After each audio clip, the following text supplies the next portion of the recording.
Welcome back to the channel and welcome back to another quick pick prediction video. In this video, I'll be predicting the heavyweight bout for the undisputed heavyweight championship, the vacated heavyweight championship of the UFC, of the world, between Jon Bones Jones, the greatest light heavyweight of all time, without a doubt, and possibly the greatest UFC fighter of all time, but that's up for, well, MMA fight of all time, not just UFC, all MMA, all time.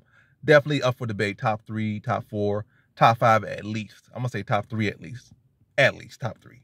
At least top 3. No matter how much you hate it, no matter how many asterisks you put on there, top 3. At least. Versus Ciryl Gane, a one-time title challenger, one-time interim champion, going for the undisputed heavyweight title.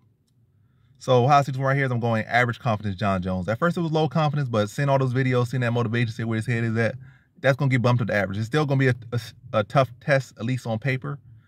Yeah, at least on paper, because paper, this all it is paper. Because till it happens, you can say this, say that. You could be the max confidence in one fighter, and then they go in there and that guy say, knock him out, destroy him, and then knock him out, destroy him, then choke him out or something. Like, hey, everything you say on that paper was not what the reality was. But yeah, so Jon Jones could potentially do that.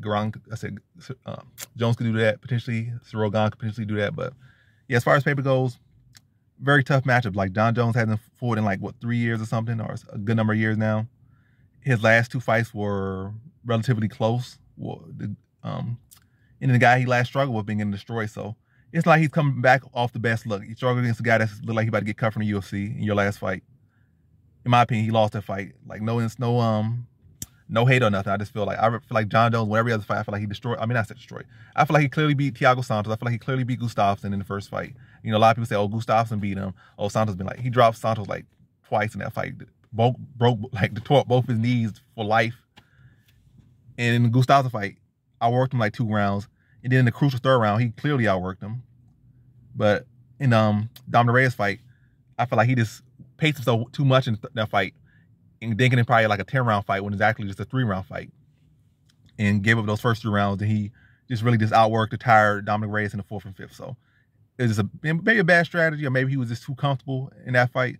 But I don't feel like it was a case where, oh, Dominic Reyes was such a great fighter. I feel like more so Jon Jones maybe fought to the skill level of Dominic Reyes, and, you know, was laid back in that one. I think that's what I really think happened in that one. I've also in the Santos fight, I feel like he could have finished Santos at several times in that fight, but didn't commit. Same with OSP, he could have finished OSP, but for that casual stroll pace that he kind of does when he's fighting some guy that's he's not really threatened by. He wasn't threatened by Santos. He wasn't threatened by Reyes. Wasn't threatened by, when he's not threatened by you, or he don't feel like it's no like when he almost like saying, "Who are you?" When he's in that Jon Jones, I'm like, "Who are you?" That's when maybe he's at his worst, because he's like, he fights you at a leisurely pace. He sees what you're gonna do. I'm like, oh, that's all you're gonna do? You get it all, and just keep walking down same pace. And then, except he needs to pick it up. Like in the Reyes fight, in the 4th, 5th round, he picked up because he felt like he needed to pick it up. But again, you gave off 3 rounds. But nonetheless, I'm dragging it a bit.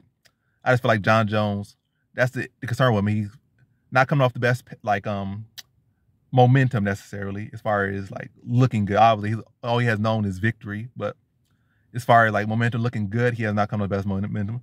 You can't say Gane necessarily come off the best momentum. He lost to Gane in a close fight. Then he struggled with Tuivasa, who's not looking good right now. But again, he's the reason Tuivasa not looking good, because he gave him so much damage. But anyways, I think Gane has the better momentum as of right now. He's the truer heavyweight. And this is Jon Jones' first fight at heavyweight. Gane has only known heavyweight. So it's a lot of different factors to factor in for Gane. But I'm going Jon Jones. The man is a maniac.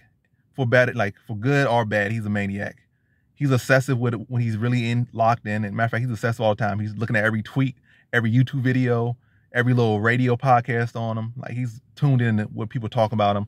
He's tuned into his opponent. He's a locked in, probably more than I think I've ever seen a fighter or athlete. He's we find the most random thing and he'll use that against you, or find the most random old tweet and bring it up. The man is insane. And I feel like when he's actually hungry, which he is now, and I feel he's a hard man to beat. And you can't just compare him to any other great fighter. Oh, this guy is 35. He hasn't done that. Like, he's Jon Jones, for better or worse. That man's gonna do whatever it needs to take to win, and he'll do it. So take that with what you need. That's why it's average confidence. If he hasn't like if it ain't broke, it don't fix it. If he hasn't lost yet, believe him. So going average confidence Jon Jones here. I feel like Gane's a very solid fighter, very good footwork, the truer heavyweight between the two. But again, a one-dimensional fighter. Nothing gonna see on Gane's side. So let's speak about Gane. The whole video been a Jon Jones video, but on Gane's side, the issue I see with Gane is that he's still practicing that ankle lock. He's still practicing that. Like, don't even try that against Jon Jones. That's just like a dumb thing. Especially against a guy that actually could grapple, actually could wrestle, and has pound skills. Not just a guy that has heavyweight skills, or not just light heavyweight skills. The guy has pound skills like that would translate over every single division. The man's a killer, one of the best of all time for a reason. So Gane start doing dumb stuff like that, make poor IQ decisions. Also, Jon Jones is a cerebral fighter. So you got to make dumb stuff like that. Don't add stupidity to a fight that's already tough and go for an ankle lock. Then all of a sudden Jon Jones just wind up on your top and you just start busting it, like dropping elbows and cutting you up and knocking your brains out. Like, don't do that. Don't do that.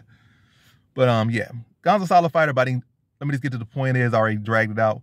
Gane's a very solid fighter, but I think Jon Jones overall is the more all-around fighter. And again, if it ain't broke, don't fix it. Or well, if it hasn't, like, not even the fact don't improve yourself. I'm not saying that sense, but as far as picking Jon Jones, as far as trusting Jon Jones, if he hasn't failed you, don't shift. Like, he ain't failed you, don't shift. He had these fights, but has he ever truly looked actually bad? Not really.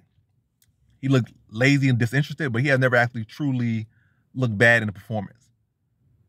It has ever truly been a case where he just taking so much damage. Well, maybe the Gustafsson 1 fight, he took some damage, but I feel like mostly that damage came from a cut.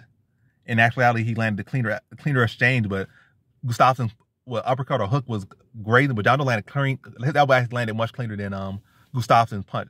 As a matter of fact, Gustafsson cut on him, but then he did like catch him a couple uppercuts on the lip, made his lip swell up. But the cut on the eye was largely due to the punch that didn't really land flush. Jon Jones' elbow actually landed much sharper than Gustafsson's uppercut. But yeah, gonna go Jones here. Feel like he's the more all-rounded fighter. Feel like he's been tried and true, been going out there winning time and time again. I like where his head is at, like where he's going, and like he's making these adjustments. And I'm expecting a motivated Jon Jones, but I'm gonna say, am I gonna go in full on and say he's gonna stop him, TKO him, or submit him? I'm not. Submission's definitely on the table. TKO's everything's definitely on the table, but I'm gonna go with decision Jon Jones. Hasn't really been finished opponents lately in this first fight at heavyweight. So I feel like it's gonna be a very close fight, but I feel like Jon Jones will be the mix in the takedowns, get him down, land elbows. It just be the more all-around fighter. I feel like Gane will have success, but I feel like Jon Jones is a very crafty fighter. I think he'll come back in reinvigorated and very creative and find ways to drag it to the mat, creative ways to get it to the mat, find a creative way to strike. And I also think he'll be the one be able to push the better pace and impose a will on Gane. And I feel like he just has more avenues. He has the clinch. And I know Gane's solid in the clinch as well, but I feel like Jon Jones is very crafty, very creative. And I think Jon Jones is going to be a beat or two ahead of him and just outcraft him and beat him to a decision in this one, using his full craft and being the more all-around fighter and being the great that he is. So in this one, I got Jon Jones via decision.